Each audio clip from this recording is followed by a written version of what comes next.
Isaías capítulo 6, vamos a Isaías capítulo 6, es lo que estaremos leyendo el día de hoy.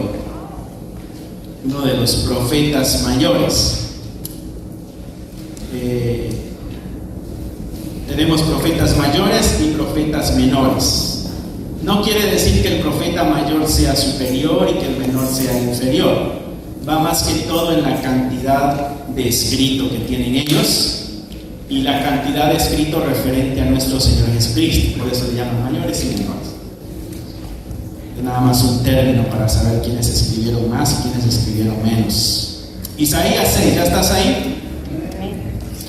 La semana pasada nosotros hablábamos acerca del pecado, lo grave del pecado y cómo este Dios santo y perfecto rechaza el pecado, condena el pecado, pero vimos también cómo la misericordia de Dios a través del sacrificio redentor de nuestro Señor Jesucristo se ponía en medio y detenía la ira de Dios que venía sobre la humanidad y se abría una puerta de esperanza para nosotros. Amén.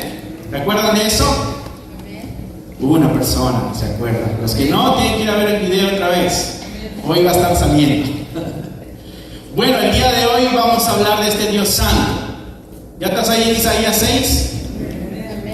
Dice: en el año que murió el rey Uzías, vi yo al Señor sentado sobre un trono alto y sublime. El rey Uzías fue un rey que trajo una gran estabilidad económica y hubo mucha paz en el reinado de Uzías. Entonces Uzías está muerto ahora y la pregunta es: ¿qué sucederá ahora con el pueblo de Dios? ¿Será que van a venir los enemigos, destruirán, habrán saqueos otra vez? Esa es la incógnita, y en el corazón de Isaías está el dolor y está la angustia y necesita esperanza, pero Dios le da una visión, y esa es la visión que Isaías está relatando acá en su libro. Dice que en ese mismo año, cuando Uzías muere, él tuvo una visión, vio al Señor que estaba sentado sobre un trono alto y ese trono era sublime, por encima de todos los tronos. Lo que Dios le está diciendo a Isaías es: mira, Isaías, no importa cuántos reyes caigan o cuántos reyes se pongan, el que está siempre sentado en el trono por encima de todos los reinos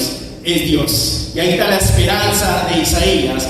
El rey murió, el rey terrenal, pero el rey celestial sigue sentado en su trono y sigue en control de todo. Dice que sus faldas llenaban el templo. La idea de las faldas es de que las faldas del rey, entre más grandes eran, más reinos cubrían. Y las faldas de él están llenando todo el templo.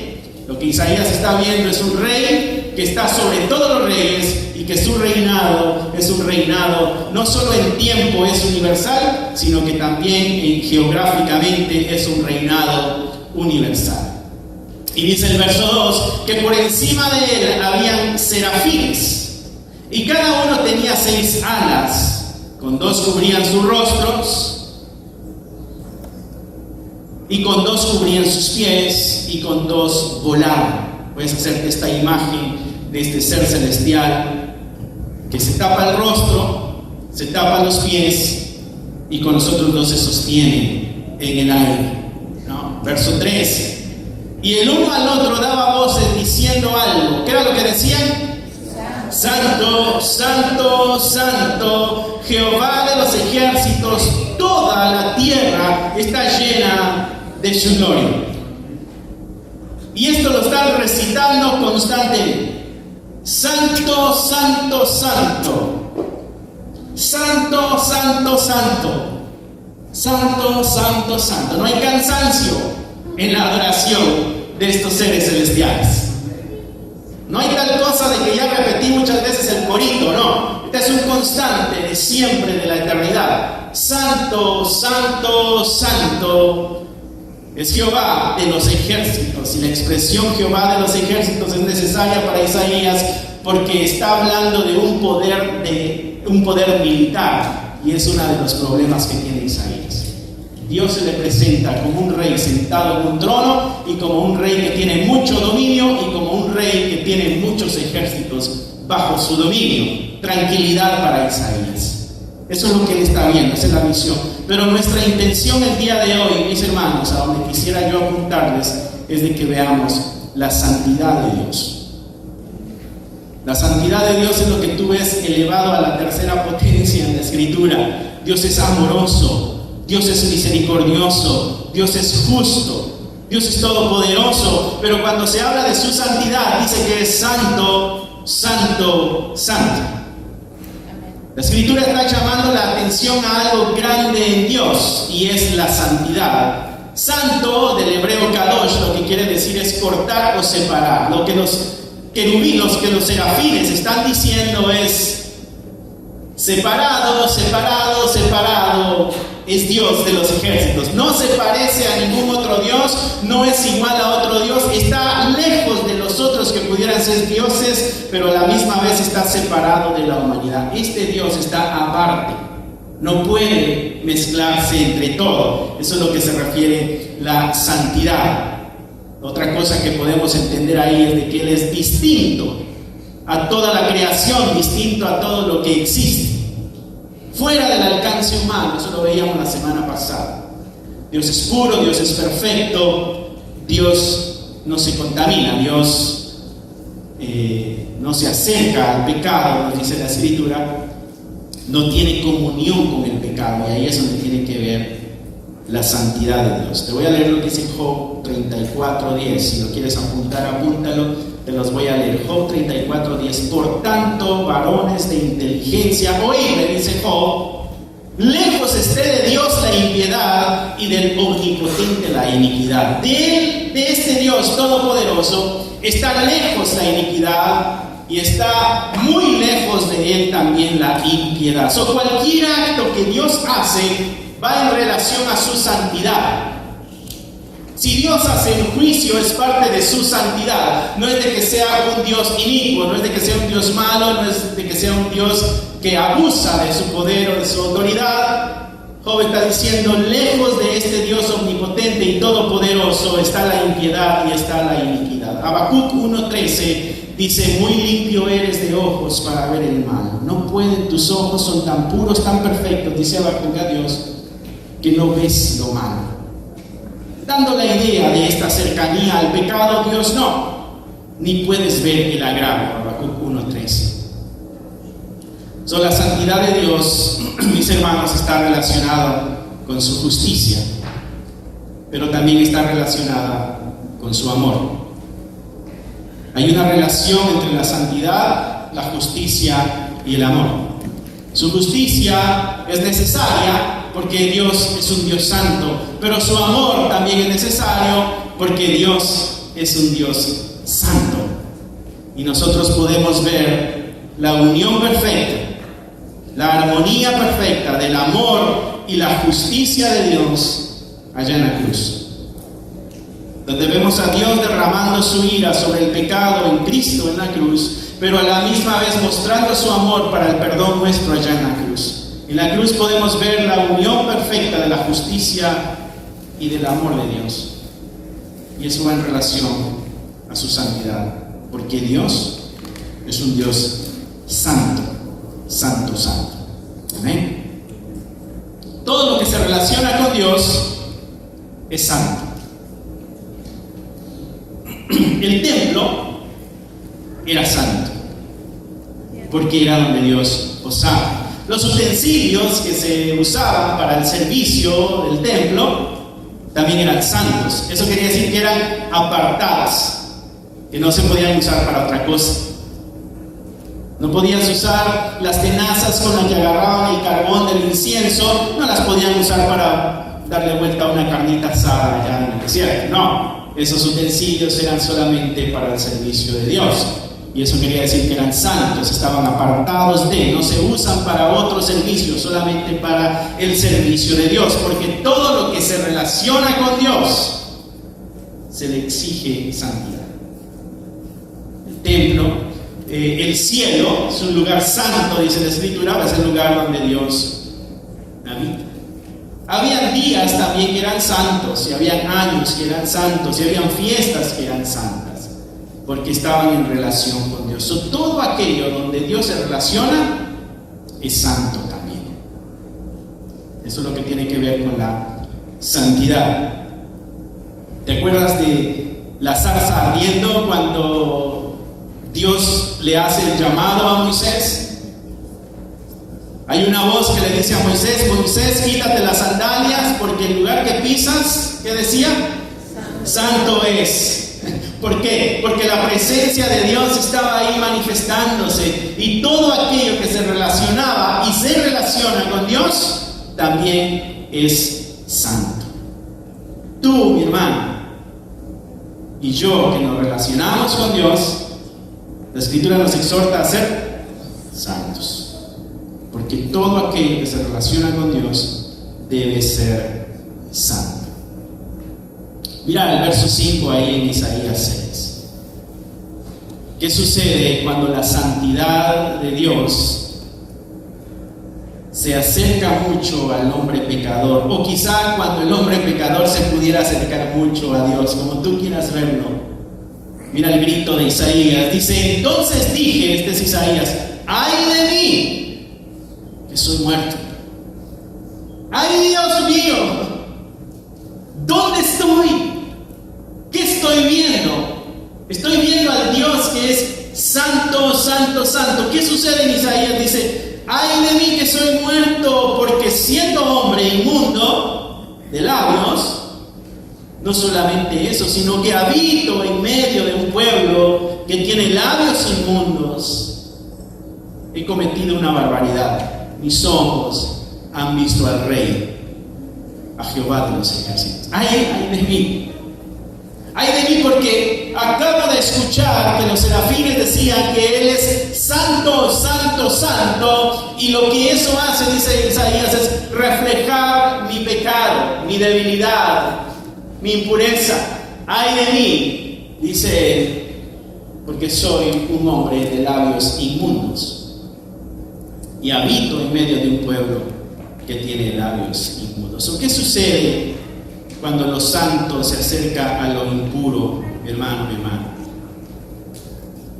Cuando el ser humano logra tener clara la idea de la santidad de Dios, no le queda otra al ser humano más que ver su bajeza y su incompetencia.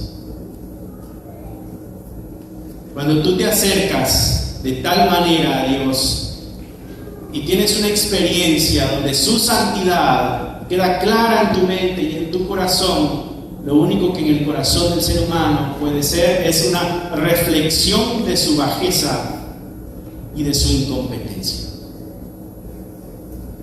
Eso lo expresa Isaías. Eso lo expresó Moisés. Cuando supo que Dios le hablaba en la zarza, se tiró al suelo, puso de rodillas y metió la cabeza entre las piernas. Hay un terror de parte de Dios cuando tú te acercas a la santidad de Dios. Es como esta luz radiante, mi hermano, que hay, cuando uno está, qué sé yo, imagínate que vienes del trabajo, vienes sucio, pero no te das cuenta de toda la suciedad que quizá traes, pero llegas a tu casa, prendes la luz del baño y te ves en el espejo y logras ver todo eso que está ahí y dices: oye, yo necesito echarme un baño aquí, no sabía que venía así de manchado. Me imagino, yo tengo unos amigos que son mecánicos y a veces traen grasa en la cara, en la cabeza, y cuando se ven al espejo se dan cuenta que traen mucha grasa, ¿no? No sé si es tu caso, pero una imagen nada más para poder entender que a veces el ser humano, bueno, no a veces, siempre traemos pecado dentro de nuestra vida, y cuando nos acercamos a esta luz que es radiante y nos alumbra bien, podemos ver de pronto nuestro pecado. Eso es lo que sucedió con Isaías. ¿Qué sucede con la santidad de Dios cuando tú y yo nos acercamos o tenemos una experiencia espiritual en cuanto a la santidad con Dios? Lo único que vamos a ver nosotros es nuestro pecado también. Gloria a Dios. Y eso es algo muy bueno, porque pudiéramos nosotros en una vida cristiana vivir engañados creyendo que estamos bien, pero cuando nos acercamos a la santidad de Dios podemos ver con mayor claridad nuestro pecado. Eso es lo que dice Isaías en su grito: ¡ay, Dios mío, que yo vi a Dios! Y al ver a Dios me doy cuenta de que yo soy un hombre de labios inmundos.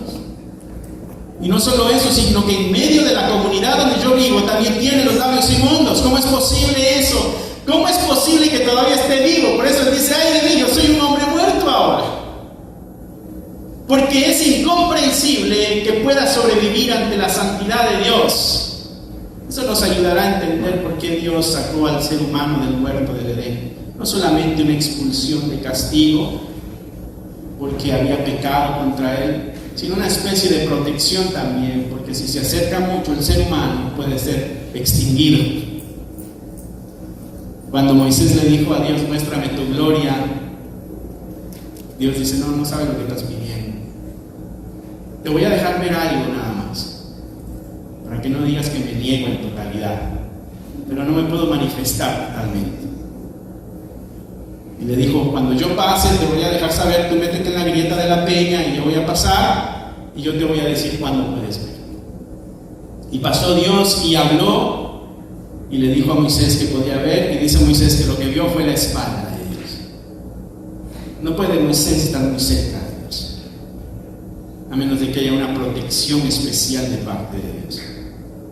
Y eso lo vimos cuando subía al Sinaí, cuando recibe las tablas de la ley. Rudolf Otto es un teólogo del 1800, 1900 por ahí, y él, hablando de la santidad de Dios y la relación de la santidad de Dios con el ser humano, él dice, el mero terror y la mera necesidad de esconderse de lo tremendo se ha elevado aquí al sentimiento de que el hombre en su profanidad no es digno de estar en la presencia del Santo, y de que su completa indignidad personal podría manchar a la misma santidad. Él dice, el verse tan cercano al ser que es santo, ver su indignidad y el terror que le llega es, no vaya a ser que yo ensucie esa santidad, y le hace tener una distancia de Dios. Hablando de lo mismo, también dice la experiencia, y esto está bien interesante, de Rudolf Otto se llama este teólogo, si algún día quieres investigar acerca de él, la experiencia de lo espiritual, de este evento que tuvo Isaías allá con Dios, dice la experiencia de lo espiritual es la sensación de fascinación y de temor ante la majestuosidad y la trascendencia de lo divino. Y hablando de esta experiencia, dice que esa experiencia es fundamental para la religión. Religión lo que quiere decir es que estamos atados a algo, amarrados a algo, ¿no? En este caso agarrados a Dios. Y él dice, esta experiencia del ser humano con lo santo es necesaria para ti y para mí, porque eso va a formar una base de la comprensión humana de lo que es sagrado.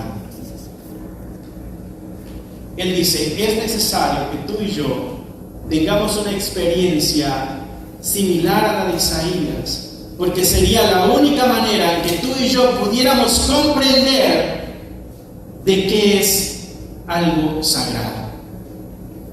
Que a veces nosotros la palabra sagrado la tomamos muy superficial. Dios es sagrado, ¿no? Pero a veces usamos su nombre en vano. Padre nuestro, dice, Padre nuestro, decía la oración que estás en los cielos, santificado sea tu nombre.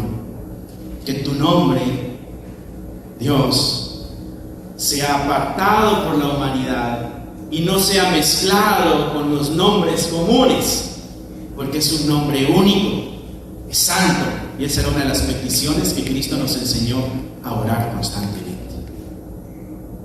La santidad de Dios. Y este hombre dice, es necesaria la experiencia para poder entender lo que es sagrado, porque si no, muy fácilmente pudiéramos nosotros profanar lo que es sagrado.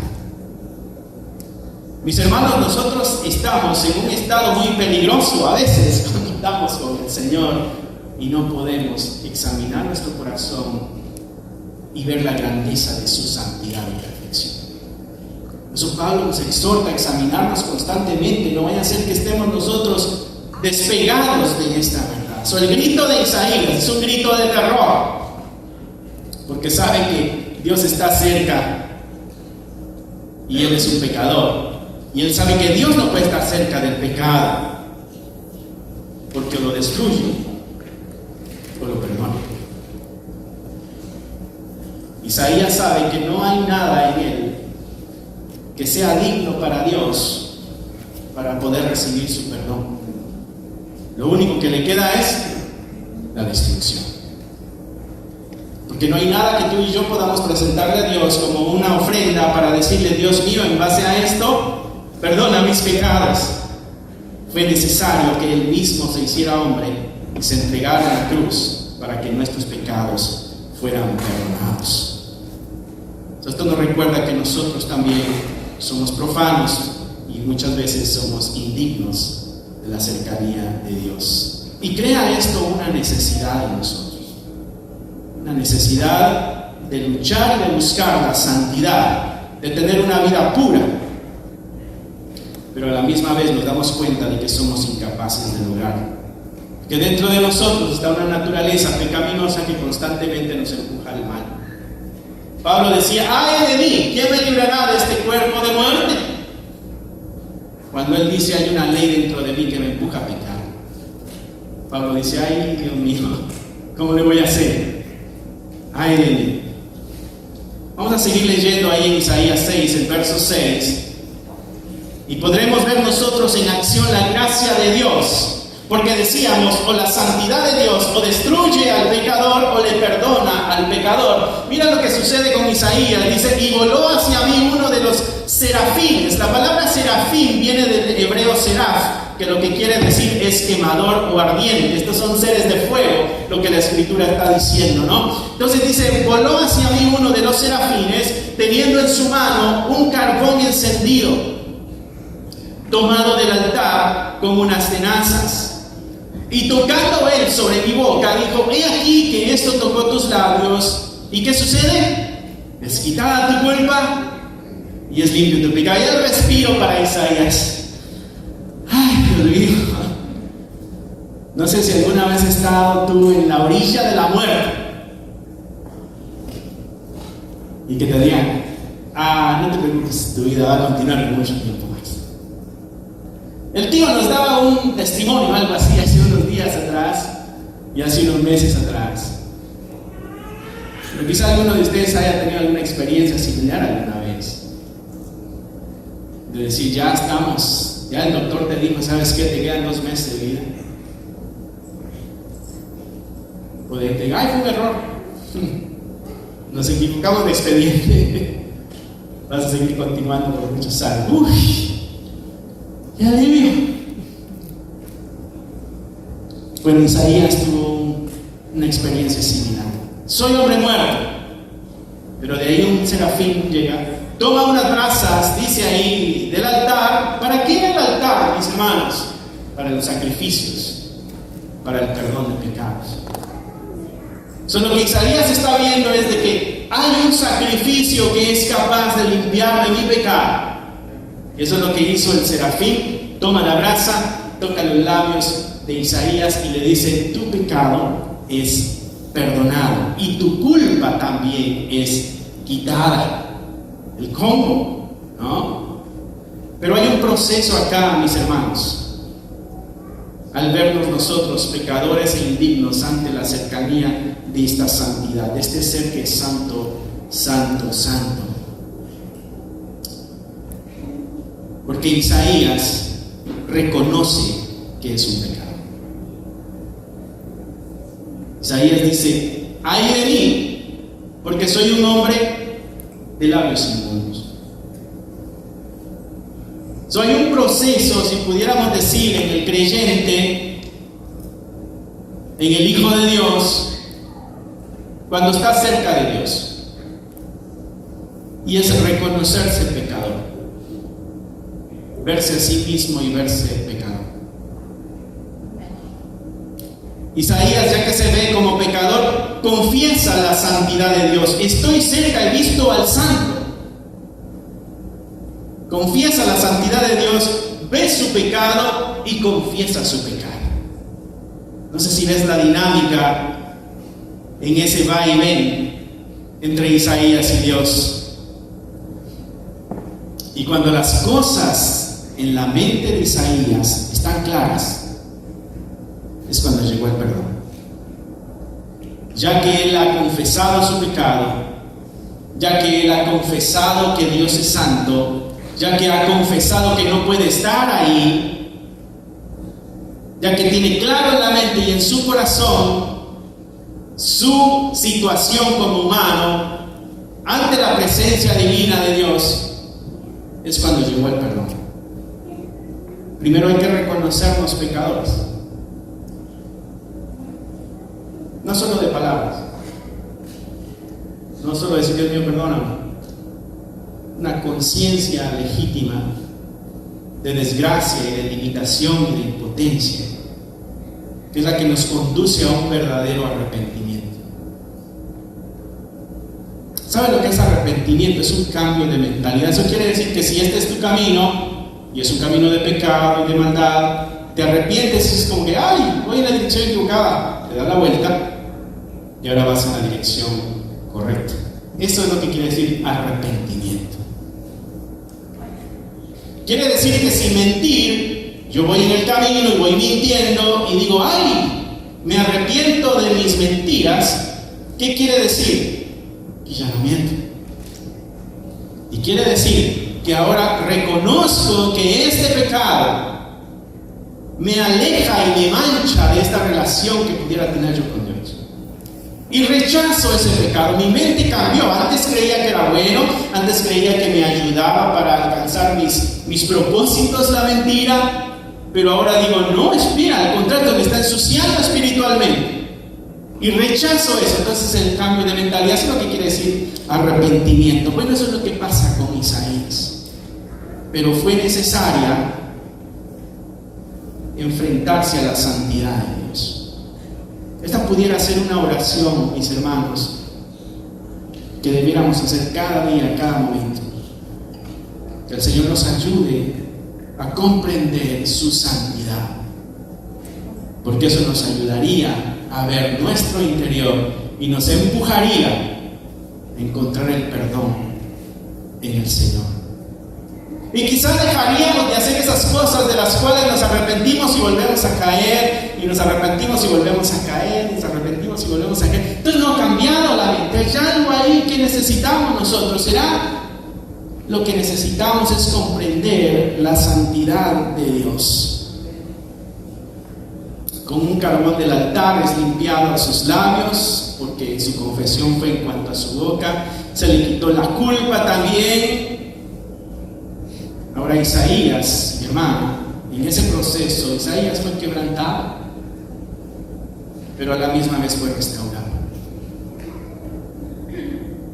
Isaías fue confrontado con su pecado, fue avergonzado, pero a la misma vez fue perdonado de sus pecados. Porque el toparte con la santidad de Dios, mi hermano, no te va a dejar mal. Lo que va a hacer es de que te va a levantar, te va a hacer reconocer la necesidad de arrepentirte, reconocer la necesidad de ver los pecadores, pero no nos va a dejar ahí tirados en el suelo, no, nos va a restaurar, porque ese es el propósito de confrontarnos, y que también nosotros podamos ser restaurados. Y él ahí, al ser confrontado en su pecado, también fue perdonado su pecado, ya que él se confesó culpable.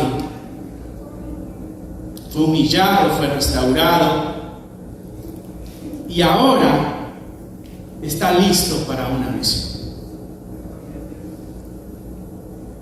Ahora está listo, porque Dios, mi hermano, no usa a quien no haya quebrantado, y no quebranta a alguien que no vaya a usar. Es necesario que tú y yo seamos humillados delante de la presencia de Dios para ser totalmente renovados y entonces ser útiles en la obra del Señor.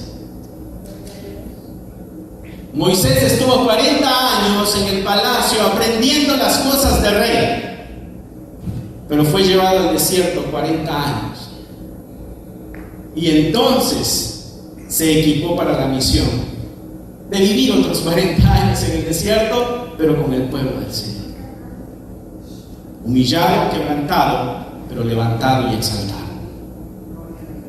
Jesucristo, dice la Escritura, que también fue humillado porque dejó todo lo que era de Dios y se hizo hombre y tomó imagen de siervo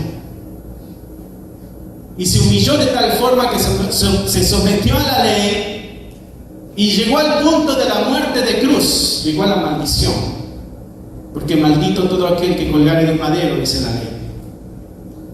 Pero después resucita al tercer día. 40 días después es levantado en gloria. Y él dice: toda potestad me es dada en los cielos y en la tierra, por tanto, id y hacer discípulos, y da la obra. Pero vemos la humillación y la exaltación de nuestro Señor Jesucristo. Lo vimos con José también. ¿Recuerdas el muchacho amado de Jacob? Que fue vendido como esclavo, fue puesto preso injustamente, y toda esa humillación de años. Pero después llega a ser el segundo en la autoridad en Egipto. Hay una humillación, pero hay una exaltación. Hay un quebrantamiento, pero también hay una restauración. Dios no usa, mi hermano, aquel que no ha besado el polvo, si lo pudiéramos decir así. Porque es entonces cuando dependerá totalmente de Dios. Porque es hasta entonces donde dependerá totalmente del Señor.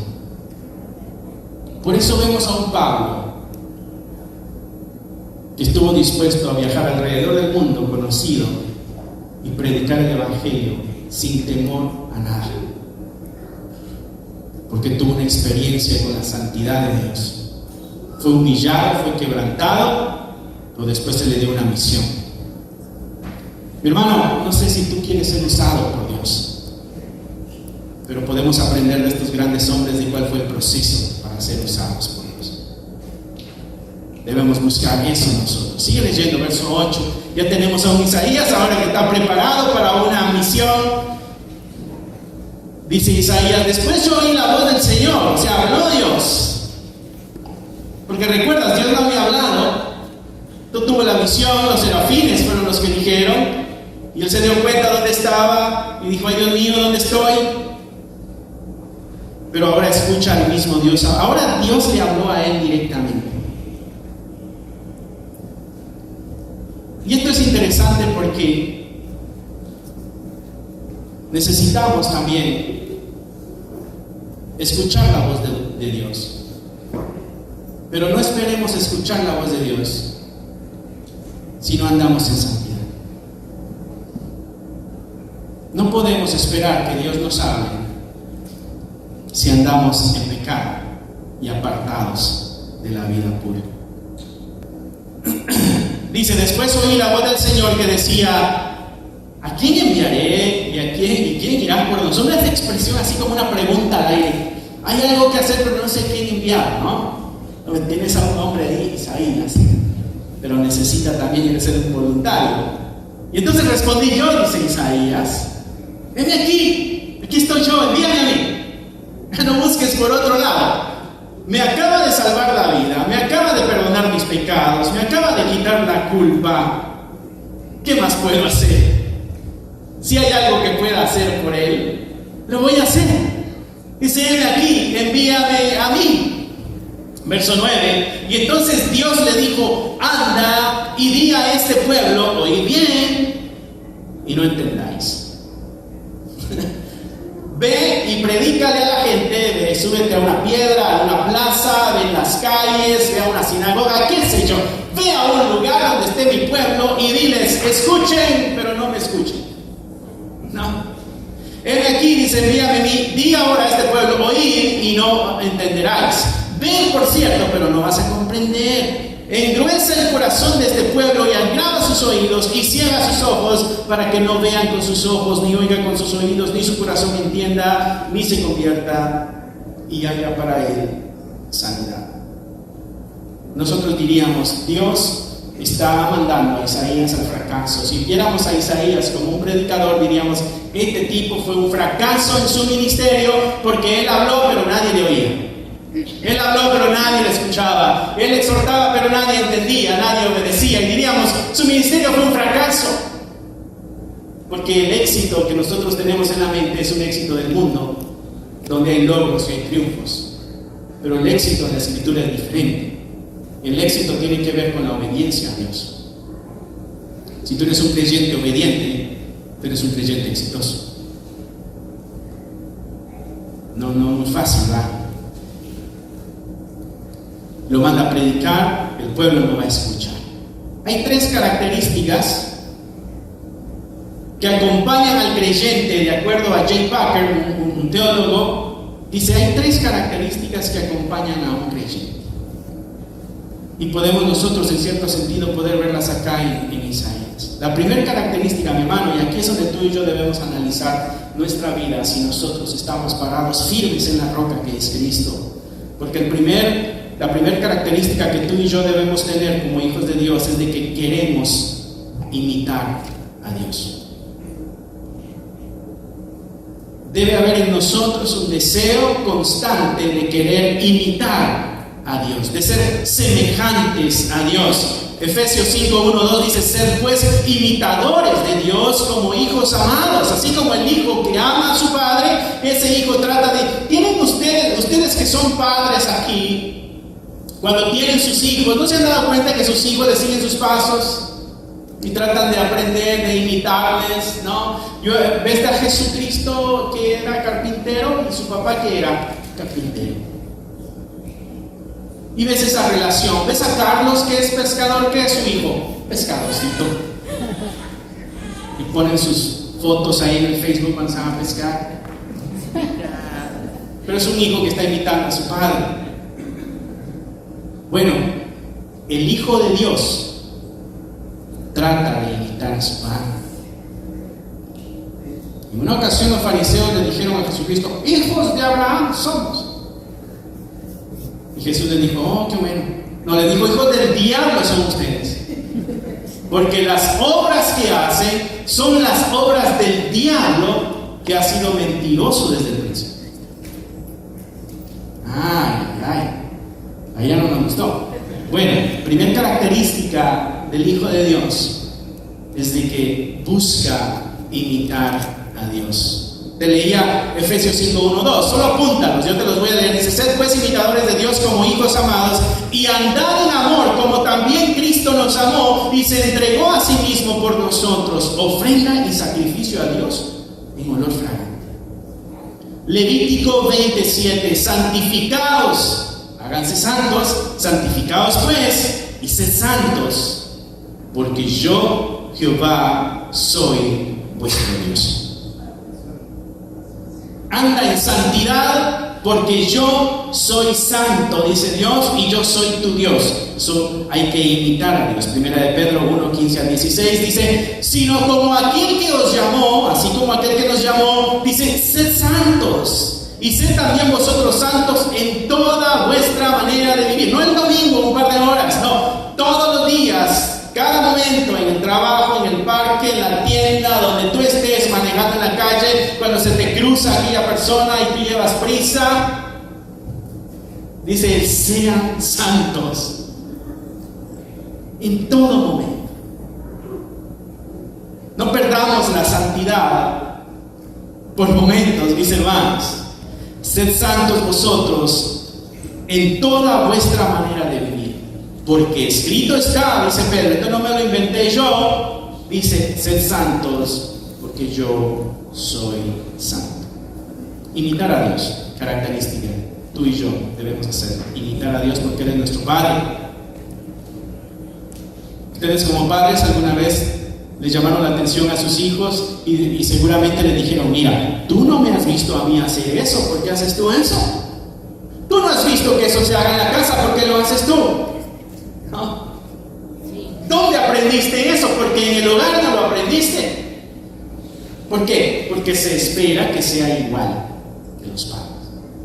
Bueno, es lo mismo con Dios.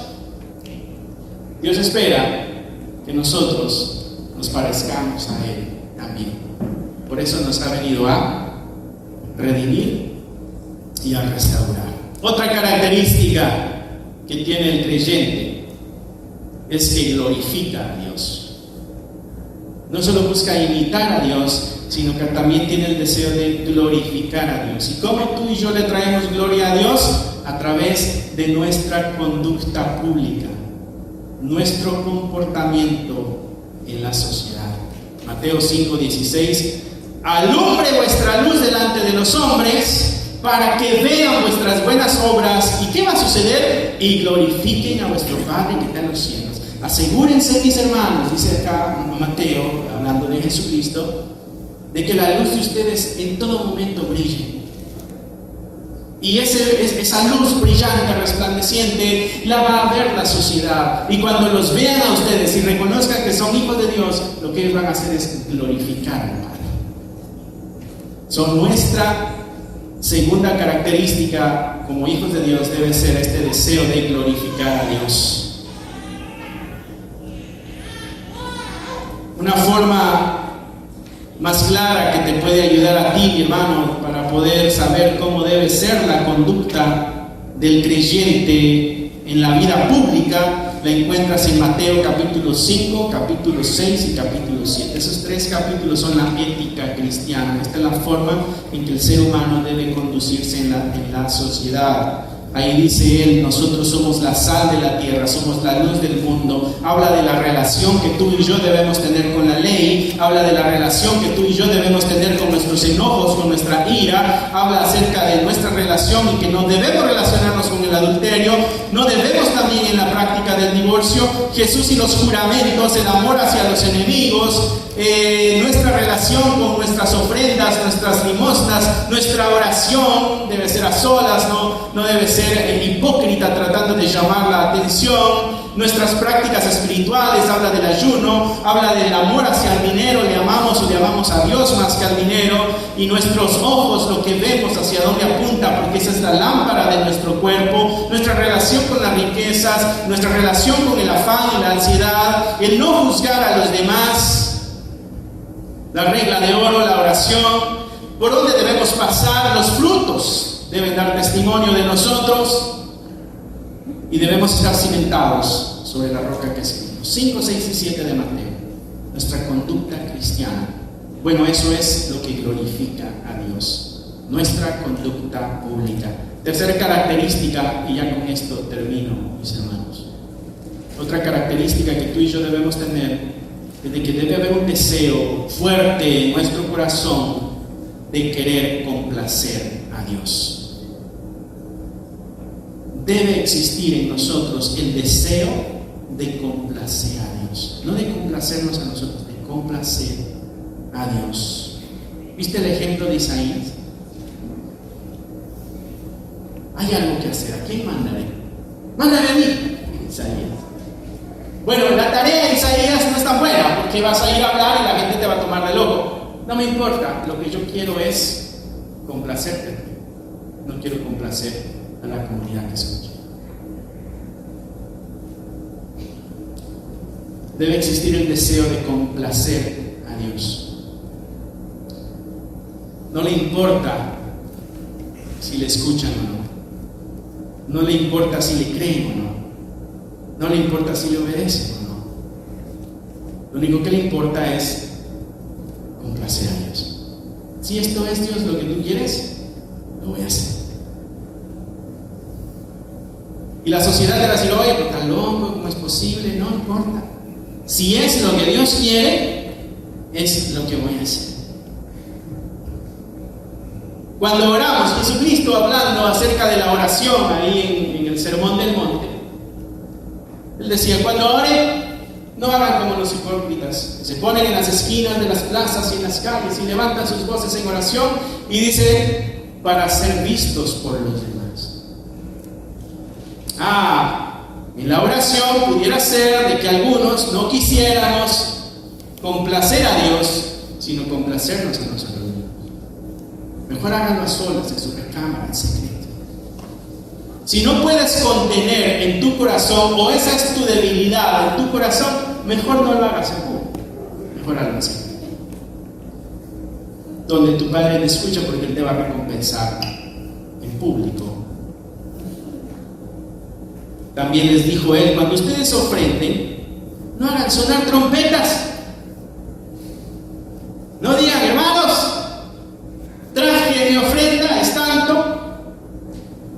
A nadie le importa eso. Es al Señor al que queremos complacer. Cuando ayunemos, Jesucristo dijo: mire, cuando ayunen, tampoco anden con la cara decaída, envainados, para que la gente se acerque y les diga: ¿qué tienes? Es que estoy ayunando, estoy en mis disciplinas espirituales, porque yo sí ayuno. Dice Jesucristo: no, échate agua en la cara. Y en Isaías dice: porque el ayuno que Dios quiere no es que andes como un junco, enguañangao, no. Esa palabra es nueva, ¿no? Enguañangao. Él dice: cuando ayunes, mejor échate agüita en la cara para que estés bien fresco, bien alegre. Porque lo que vas a hacer es para Dios, no para los hombres. ¿Por qué? Porque la intención en el corazón debe ser complacer a Dios, no a los demás. Nosotros debemos buscar complacer a Dios, y esa es una característica que como creyentes debemos tener: imitar a Dios, glorificar a Dios y complacer a Dios. Esas son las características del creyente que ha sido restaurado, porque ya pasó una confrontación y una humillación, pero también un perdón y una restauración. Y ahora, cuando cumple su misión, lo hace para complacer a Dios. Y cuando anda en santidad, lo hace porque quiere imitar a Dios. Y cuando se comporta bien en público, es porque quiere glorificar a Dios. Porque detrás de todo, el gran enfoque es nuestro Dios. Bueno, Dios espera que nosotros, como creyentes, al experimentar su santidad, también tengamos estas mismas conductas y características. Así que si hay alguna ahí, mi hermano, que tú ves como que te falta, es necesario rogarle a Dios, porque Él es el que va a hacer la obra en cada uno de nosotros. Amemos al Señor y busquemos honrarle en todo, y veremos lo gratificante que es poder complacer solamente a Dios y ya no tener que complacernos a nosotros o a nadie más. Cerremos ahí nuestros ojos, mis hermanos. Que Dios te bendiga, mi hermano. Gracias por haber escuchado la palabra de Dios. Es un gusto para nosotros saber de que este mensaje está alcanzando muchas vidas. Nuestro deseo es de que tú crezcas al igual que nosotros vamos avanzando en el conocimiento de la palabra de Dios. Si a ti te gustaría ser parte de este ministerio y ayudarnos de una forma económica, aquí abajo hay un link que te dirigirá a la página de PayPal y tú podrás hacer ahí tus donaciones si es que así lo quieres, si es que así el Señor ha puesto en tu corazón. Otra forma en que tú nos puedes ayudar también es a través de tus oraciones. Necesitamos de tus oraciones. Somos la Iglesia de Cristo y la Iglesia de Cristo siempre está bajo ataque. Necesitamos de tus oraciones. Así que gracias una vez más. Es un gusto poder saber de que somos útiles para tu vida espiritual en este caso. Bendiciones y esperamos en Dios vernos pronto. Bye.